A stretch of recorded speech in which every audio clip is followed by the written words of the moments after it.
baseball starting. Yep. All right. Welcome in the huddle with me, Coach Muddle, Nevada Nick here today. As you know, we've been in a little hiatus since we parted ways with that company because who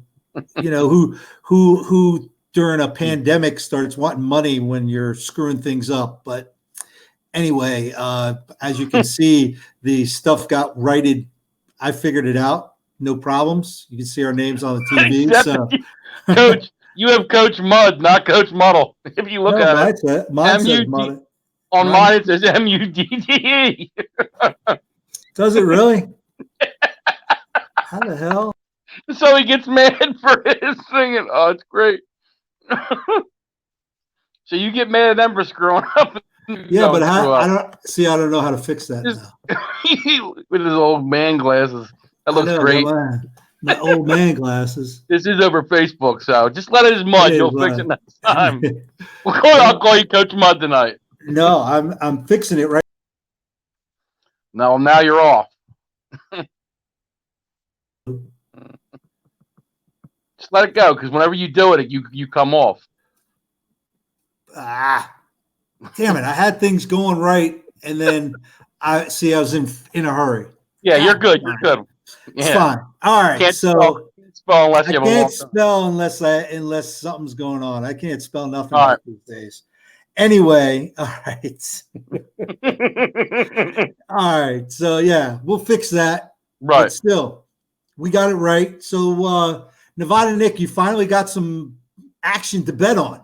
Finally. Thank God. Thank God. But let me tell everybody, because as some people don't remember because it was so long ago, right before everything shut down, you went and banged Atlantic City for some big cake.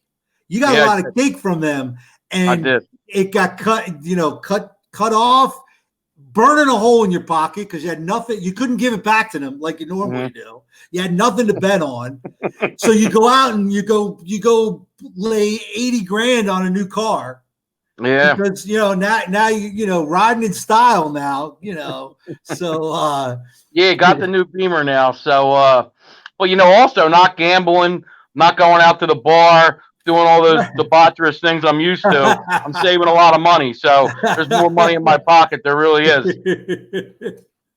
All right, good stuff. So you actually had some money, some betting stuff. We had some UFC. Right. So first, before we get into that, what did you think with no fans? Because I feel like wrestling is not really wrestling because the fans are such a big part of that venue. It's really not fun to watch. Yeah, and the one with WrestleMania, the stuff I liked was the graveyard match with Undertaker. They did I guess I don't know if it was any counts anywhere, but basically Edge and Randy Orton, and they just went everywhere. So that you didn't need the fans, But yeah, no, and it was different with UFC because I think it's cool to hear the fans boo or cheer or just see how they feel and they're Greg Hardy. I want to give you an example. Greg Hardy fought, and it was just a bad fight. They were just kind of dancing and not really engaging. And Hardy did take some chops to the leg, and his leg was hurt. And the other guy complained that he hurt his foot. But you're in a fight game. Fight. You know what I mean? Right. Just go down then. Go down swinging at least. That's what the fans want. So I think they would have got booed. And I would have liked to, hear. That's the kind of thing where you do miss the fans because they can let them hear it. So you could hear the corner yelling, which was different. One of the fighters even mentioned they thanked Daniel Cormier because he was doing commentary and they heard him doing commentary as they were fighting. And he goes, dude, I heard you saying that. And thanks, you actually helped me out during the fight. So that was different. You could hear him breathing especially the heavyweights a little more. So definitely different. I mean, everything's better with the fans. There's no doubt about it. Right. I agree. It's much better with the fans, but those type of venues where I feel like I could still watch a baseball game or a basketball game a little different because I think it's a lot more going on, I guess. Right. So with that, I just feel like it's a little different. That's all. Right. Yeah, but I mean, like I said, I'm just glad Dana White I mean, he deserves a lot of regard for. I mean, we need something right now. Some kind. I mean, there's nothing going on. Everybody's looking for something. I mean, you got the Jordan documentary right now doing big things, and that's the focus. I'm glad we got some sports back, and it's a start.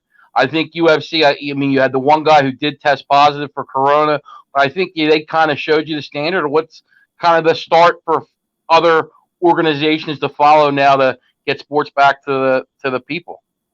Yeah, I agree. I think I know baseball's working on some stuff, and before we get into the baseball stuff,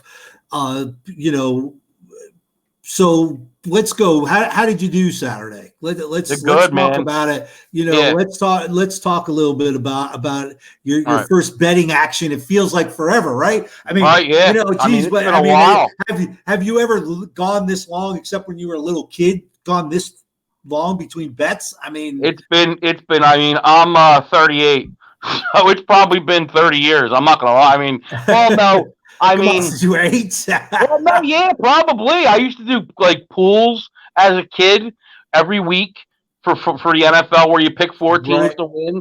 I did March Madness and all that. So maybe when I was a kid or something. But yeah, no, since I've been 18, no way this long. This has been the longest it's been. And trust me, it's horrible. Like, I mean, I'll bet anything right now. You give me some kind of action, I'll take it. And Saturday night, I did good. I released. I mean, it's hard with UFC. I'm not, especially when you get a big card. It was a great card. Don't get me wrong, but I don't know all the fighters. I follow UFC, but not where I watch it all the time. But I like Gaethje. He opened up at plus 160. Ended up going over 2-1 against Tony Ferguson, who hadn't lost in about a decade, 12 straight wins. And I just had a feeling, Tony Ferguson is supposed to fight Khabib like 5 times, and sometimes you get that fight thinking about that next fight, you know what I mean? That Khabib fight he's looking at. And, he took it on short notice. And Gaethje, he dominated the fight, though. I mean, he dominated all 5 rounds. And I was feeling good, the whole fight. I never really felt, where I was worried. I mean, he had one good uppercut. A little. What? There we go. We're back. Okay. But no, he got one good uppercut, Ferguson did.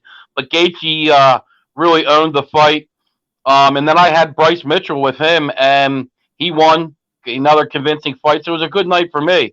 I mean, it paid out 3.5-1. If you bet it a little later and went closer to the fight, you would have got probably 4-1. So it was a nice way to get back into things. All right, good stuff. Got you feeling good. New car. Get to go. Pick up your winnings in some style. Right. I mean, got rid of the old Uncle Buck car. Yeah. I don't know. I don't know if a lot of people saw the movie Uncle Buck, but that car kind of reminded me of Uncle Buck. But I don't know what you're talking about. Nevada Nick's always got first class style. Jet riding. Limousine driving. That's because I didn't really have a car, because I was always going everywhere by limo. So, I didn't really need a car. But now I'm, back home from Vegas. When PA made everything legal here, I came back home, left Vegas and came back to Delaware County, Pennsylvania, the great Delco. And, so I got a car now. All right. Good stuff. Now, so, and then now baseball, still trying to, go round and round with some, still tossing some ideas around. Well, the owners approved this idea. I just don't think it's going to go through to the players. All right. Go ahead. Talk about it a little bit. Okay. Well, basically, the one thing I get and I like, so basically, if you're in the NL East, the way it's proposed now, you're only going to play teams in the NL East and the AL East. They won't play any Midwest teams or West teams. It's just going to keep, obviously limit travel, which I get. But I think more of the problem is the players wanted like a proration type pay, where like if they play 60% of the games, 50% of the games, they get 50% of the salary they agreed to.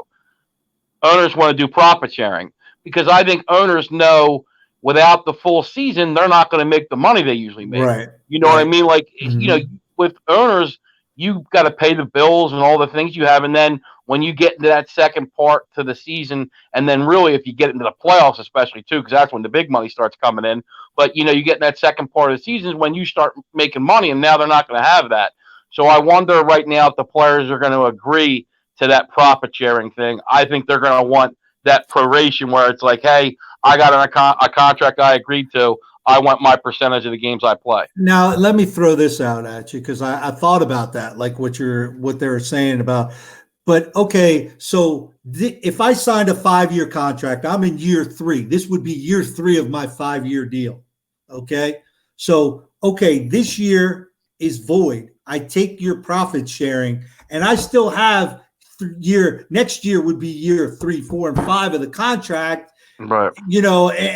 And maybe we've worked the last year of the deal as kind of an option or something where we go, because I don't know. I think that's something that Major League Baseball should look at, because I think, it would save them money. It saved the owners some money, and right. And at least get you on the field, because you can't not have a season.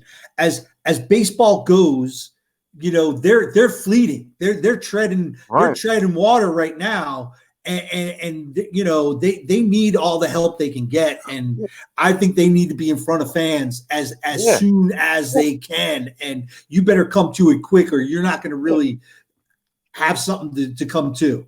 And Coach, the other thing is too, if let's say they can't come to terms and they end up canceling the year, the next time you come to get in front of fans, it's almost been a year and a half since you played baseball. That's a long time to be without a product, and it's not good for baseball. Like you said, they want to get more fans. And right now, too, you don't have a better situation where you have people that are sitting at home starving for content and looking for something to watch. And, I just think, there's going to be that middle ground that the players and the owners are going to need to find to get on the same page and bring baseball to the fans. And like I said, you can't ask for a better situation right now. I mean, like they said, basically when they come back, it's all going to be baseball and all on them. Because I really don't see hockey and basketball. I don't know. We'll see, but I just don't think we're going to see them play this year. Yeah, I agree. I agree with that, and I think it's baseball, and it's a tune-up till football starts. I really think we'll get into a little bit more because I want to talk to you about the schedule and how that came out, and I just am mad. I'm a little annoyed at the way you have 16 games. Why do you have to play your opponent twice in 3 weeks? Your rival, I should say. That annoys me. That is not really, especially. Is that the Dolphins and Jets you're talking about? Yes, but the Giants play the Eagles twice in 3 weeks. Yeah. And whatnot. And I mean, the NFC East, it's still a bruising division. Oh, you still beat the crap out of each other, right. And you got to play that same team that close together. And I understand, okay, at the beginning of the season, if you want to start off with your division rivals and end the season and fit everything in between, I'm fine with that. But why do we have to play them so close together? It just it takes away from the hype, the meaningfulness of it, because we played in week 2 and now it's week 12. A lot has changed for both teams. Injuries, playoff things are on the line, and right. Different things. And now you're saying, okay, we're going to play you in week 8 and then again in week 10. What? Right. And what I agree too, what's a great point too, is look at last year with New England and Miami. They play in the first or second week of the year, and New England wins, 40-something, 50-something to nothing. Right. And then they play in the second or the last week at the end of the year, and Miami wins the game. You know what I mean? Because it's just the trail of the season. Miami improving, catching New England on a good day, but still, Miami was a much better team by the end of the year, right. And that was a big thing. Right. And another thing too is with injuries, Coach.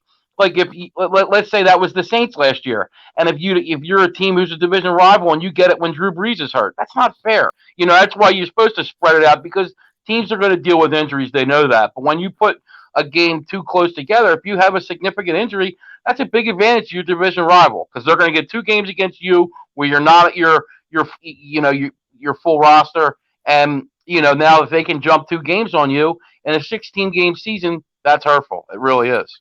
I agree. I agree. I just am not a big fan at whoever's doing this schedule and, what are, it's computer generated. Yeah. I know you can't see him, the little camera. My fingers go, computer generated. It's a bunch of garbage. And did you see the Jets schedule? Like, I like the Jets team, but man, their schedule starts out, they'll be lucky to be, 2 and 5. They just got a brutal schedule to start the season. Yeah, and don't get me started on that dumpster fire that is the Jets. I'm sorry, Adam Gase is just not a good coach. He's not. Yeah. He's not, and how you don't see that if you're the Jets when he had Tannehill for 4 years, and then he goes somewhere else and takes a team to the AFC Championship. Mm-hmm. What does that tell you?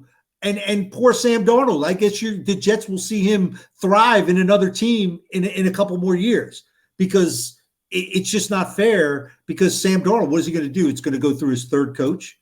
Now, and let me throw this at you. And Billy not joining us today. It's his daughter's birthday. Big shout out to Harps. Happy birthday! Happy birthday! Yeah. So.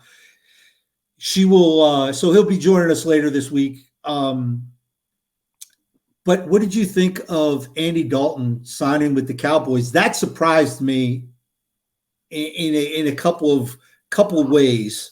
I think people say the whole is that to kind of bother Dak or give Dak some thought. I don't think it's all. Do you really think Dallas is thinking they're going to go into anything with, Andy Dalton? Future-wise, I'm saying.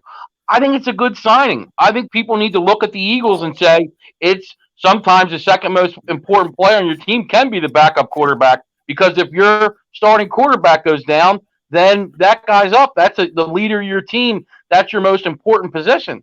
So, it's good to have a backup. And the Eagles are the best example of that because Carson Wentz went down and we had Nick Foles in the back. And if it would have been Nate Sudfeld or one of these teams that don't have a backup, we'd have been in trouble. Mason Rudolph with the Steelers. Look at the Saints. Having Teddy Bridgewater to be able to come in and play like he did was huge for them because they had a good backup quarterback and he helped save their season. Right, and I agree with the signing is great. The signing is great, but I'm looking at the back end because you had Dak who all along said, I want what's his name money from Seattle, the quarterback, Russell. I want Russell money. And Dallas bucks up and gives him a contract that is equal to Russell money, and he turns it down. So, and I just feel like they're not going to come to terms. They're going to franchise him. And you have a veteran guy who never really got to play around. When he had talent, he went to the playoffs. That 1 year he went to the playoffs. So in Andy Dalton, and I just think that you can take Andy and have him be the placeholder and draft another quarterback and let Dak go out in the open market and see what you're going to get. Because I honestly don't think he's going to get as much as what Dallas is giving him. I just don't see a team giving contract. I think he should sign that contract, Coach, and that's what I don't get. I think he's getting offered fair market value. He's getting fair. He's top 5 quarterback, nothing. And he's done nothing. He's not a top 5. He's not. Exactly. I agree with that. He's not a top 5 quarterback, and he's going to get top 5 money. So if I'm him, I'm signing on the dotted line. Because he hasn't made a ton of money. I get this year he's going to make $30 million. But Coach, what happens if, let's say, I'm not trying to be, but the coronavirus comes into the NFL season and he doesn't want, whatever. But if he doesn't get that whole $30 million or whatever, I'm saying the contract's out in front of him. Supposedly, he could sign it. I'm sure it's a huge signing bonus. Yes, probably 50, 60 million, whatever it is. I'm signing that deal. I agree. I agree. But so is the franchise tag is all guaranteed. That all that money's guaranteed. Right, but you don't get it up front. But, you get it over the course of the year, though. Right, but you'll get it. You'll get Well, all that money. hopefully. As long but it's guaranteed. So regardless if you get hurt, Right. you're still getting that. You're still getting, because I believe the franchise tag is what, 30 or $31 million. Well, it's the average of the top 5 quarterbacks in the league at the top 5 position. So it's got to be over $30 million. It's got to be, because now everybody, that price tag keeps going up. Wentz is $32 million. The guy from the Rams, I'm trying to Goff's over $32 million because he got higher than Wentz. Right. Pretty much got to be in the 30 millions. So that's, I just think it's an interesting situation in Dallas. You have a new coach and a new coaching staff, and to see how Dak performs. And I just think he's getting bad advice from his agent or his camp or whatever you want to call it. Because, you've got a new coach here who's supposed to be a quarterback guy. And, what are you going to do? And you're going to squabble over money. They're giving you money. How many MVPs did you win? None. How many Super Bowls did you win? None. How many playoff games did you win? None.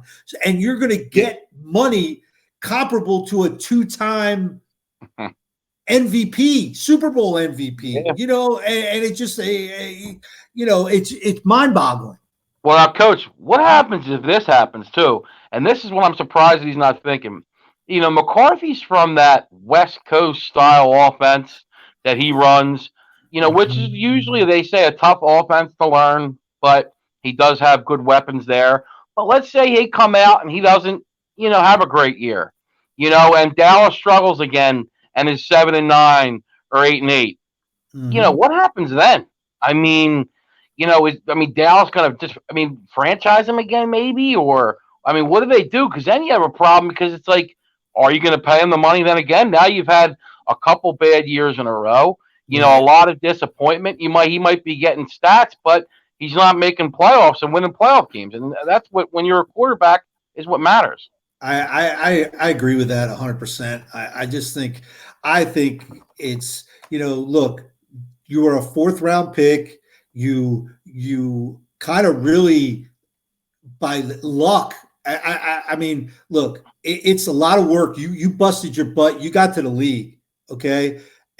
But as injuries and things happen, you got an opportunity to handed the keys of the franchise, and you've made the most of it. And really, I just think you aren't that guy. You're not Tom Brady. Tom Brady, granted, he was that 5th, 6th round pick, 199, but he produced, and you haven't produced anything, and it's time for the contract already, and you're squawking like you've done something, and you haven't. Right. Because contracts are based on previous, not future. Your rookie deal, that's why they've fixed that, and just, here you go. And it's because it's based on the future, but right, you're playing those first 4 to 5 years to get the money. Right. And you haven't earned the money. You haven't done anything to earn the money that you are given. I just don't see it as a he definitely doesn't deserve to be top 5. That's insane, and I'm surprised Dallas is doing that with as much money as they're giving Cooper and Elliott and that line, and how much money's going to be going into their offense. I'm surprised they're doing that and willing to go that, because to me, I'd say, like, look, you're not, he's better than Ryan Tannehill maybe, but, I'd be in that $25 to $28 million a year range for him. He's a franchise QB, fringe top 10 quarterback, but not top 5, right? Not, and he's not a top 5. And when he doesn't deserve 35, 40 million, and that's what he's going to get. That's why I don't understand. Like, what does he expect? Does he want Patrick Mahomes type money? Is that what because it just doesn't make sense to me. Right. I agree. I agree 100%. So, because I think Pat Mahomes is going to top the 40 million a year. He's going to break into the 200 million. It's going to be pretty much crazy when you see what Patrick Mahomes is going to get. Right. I know. And it's going to be, it's even crazier when you look at these guys like Daniel Jones, who is watching Dak and saying, geez, that guy's done nothing. And look at the money he's getting. All I got to do is get, start winning some football games and I'm going to get the money, and I just don't, I think Dallas is painting themselves in a corner.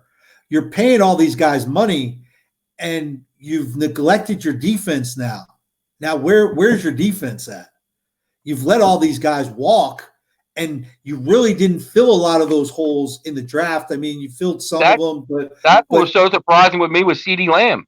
I'm figuring they're going first round defensive player because you lose Quinn, who had 11 sacks. You lose, considered a shutdown corner, Byron Jones, but still a Pro Bowl corner. And you know how important coach a corner is nowadays with as much as the ball's being thrown in this league, and you lose him. So you better hit on your draft picks. You got to get first and second round talent and put it in there and hit on it. You really have to. And they didn't do that. I understand you want weapons for your quarterback, but that's what Amari Cooper and what's the other guy's name? The other receiver. Yeah. Michael Gallup. Gallup. Yeah, Gallup. Yes. Gallup. Yeah, right. And I think you could have picked up a good tight end later in the draft, which and where they needed a tight end, and there were some good ones later in the draft. Later, yeah, it wasn't any like real high end, right?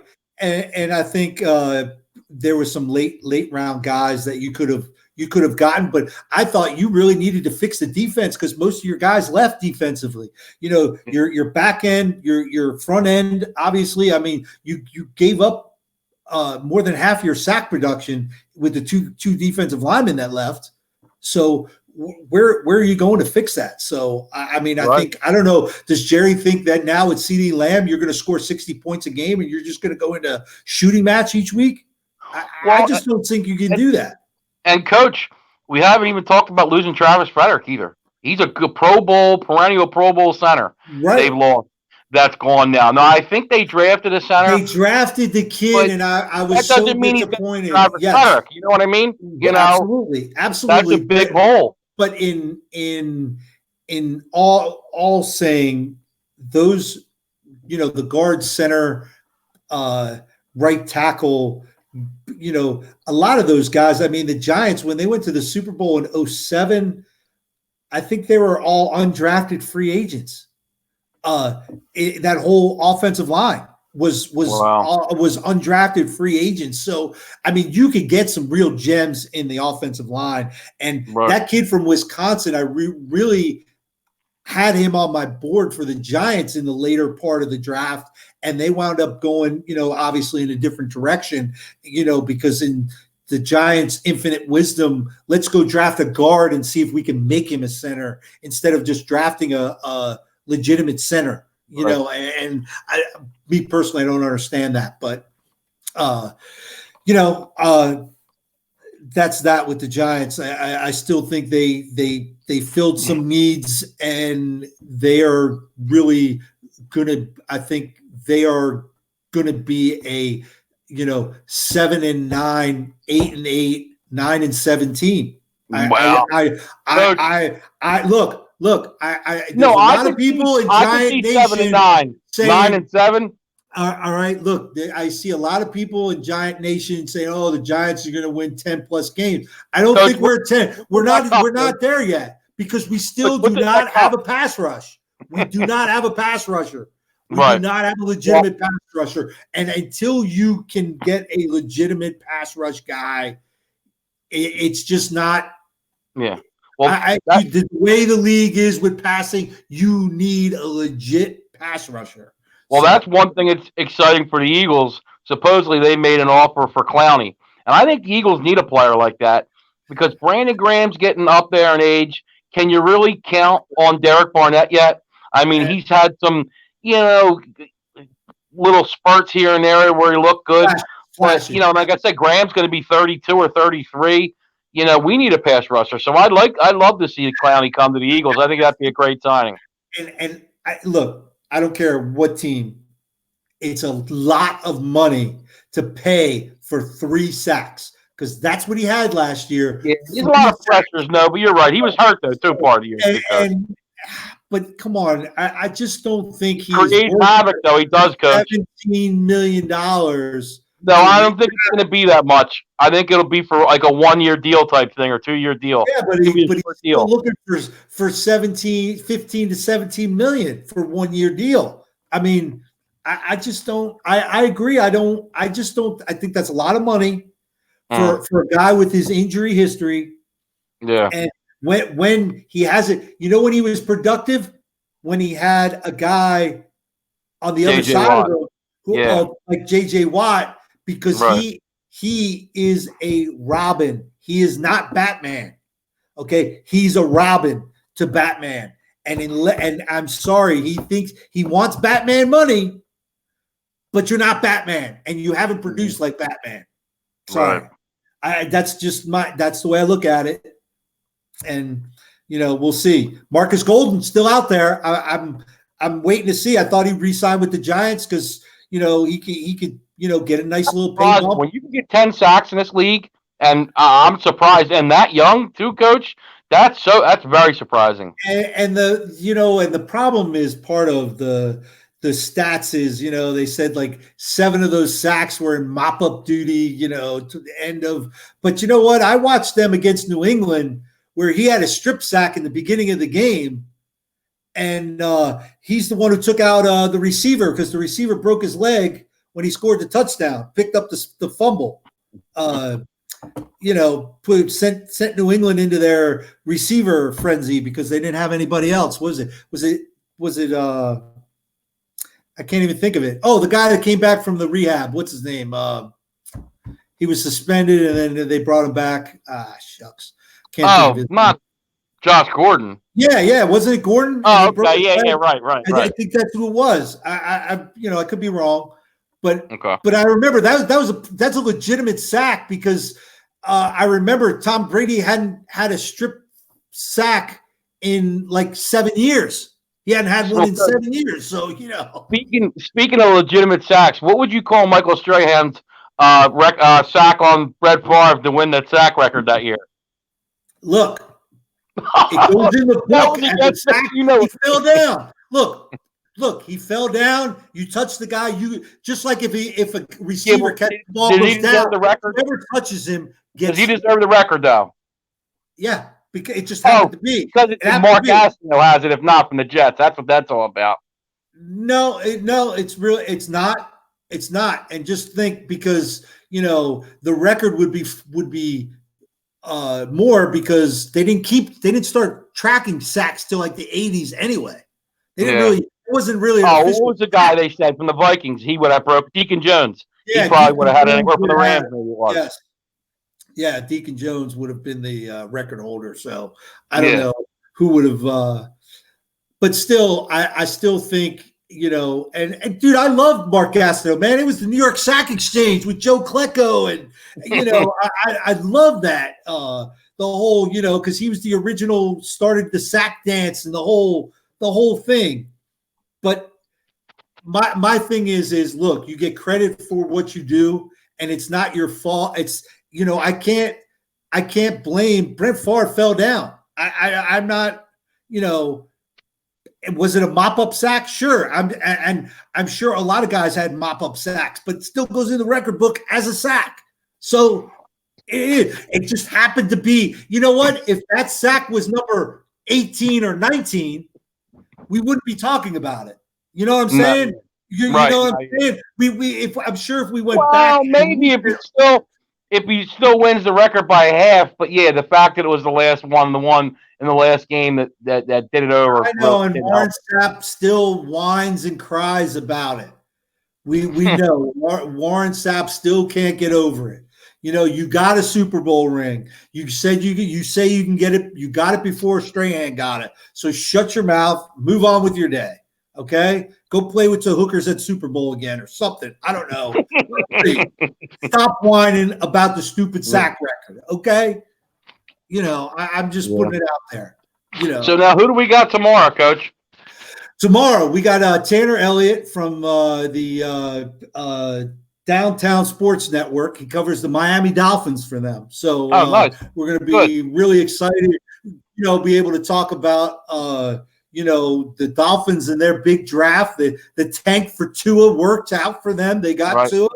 He signed today too, Coach. Yeah, he signed it. What is it? 4-year with the 5-year option, going to make about $30 million. He got $19 million up front too, signing bonus. Yeah, man. I mean, geez, it's nice day for Tua. It's a big day. Yes, I am a little curious about their. I thought it was a real stretch for the offensive lineman. They took at 18.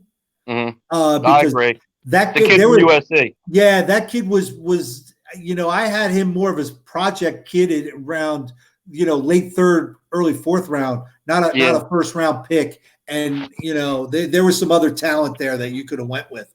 And again, my question to him tomorrow is going to be, how are you going to handle the tackle market? Because Tua being left-handed, you're now going to have to pay the right tackle, left tackle money.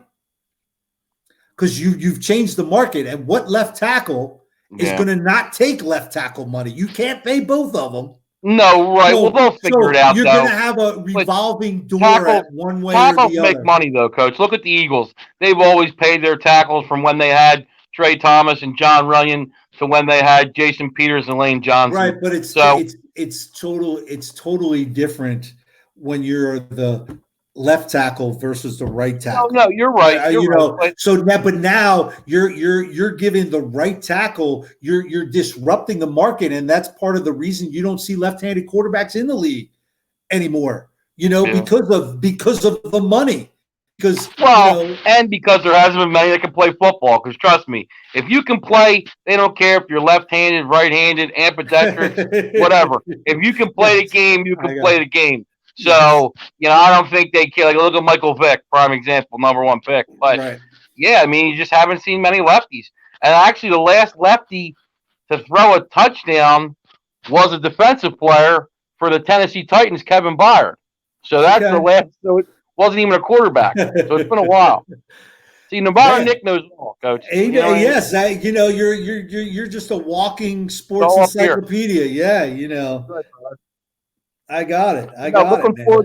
Looking forward to tomorrow, Coach, to have our talk to. What's his name? Tanner, right? Tanner. Yes. Tanner Elliott. We'll see Tanner Elliott tomorrow night and be part of the show. So looking forward to that. And then on Wednesday, the Madman Mark Mancini, he'll be joining us live again. So that should be fun and exciting because it's always a trip. You don't know what's coming out of his mouth. So, we don't have any more filters, so we can say whatever the hell we want without getting dirty looks. That's right. That's right. So we're excited about that. So, all right, look, man, good show. We're going to cut it out on a commercial break brought to you by alcohol. And we're going to go, top off the glass and, call it a night. I appreciate you getting on with me, Nevada Nick. I'm glad, we get to, work out the kinks. Maybe I can spell my name right at some point. And, I am dyslexic. I get my letters all mixed up. So, it happens. Well, call me tomorrow, Coach, and I'll spell it for you. And we'll do that before the thing. We'll get somebody. I have to, get one of the students to show me how to spell. There you go. Zoom in on one of these kindergarten classes and see if I can. Yeah, maybe that'll do. Do my ABCs and stuff. Get it going. Yeah, there you go. But, all right, Nevada Nick. Thank you, Coach. everybody else. We'll talk tomorrow. Thanks, man. Have a good one. All right. Good night, everyone. Thanks for checking us out. We'll see you later.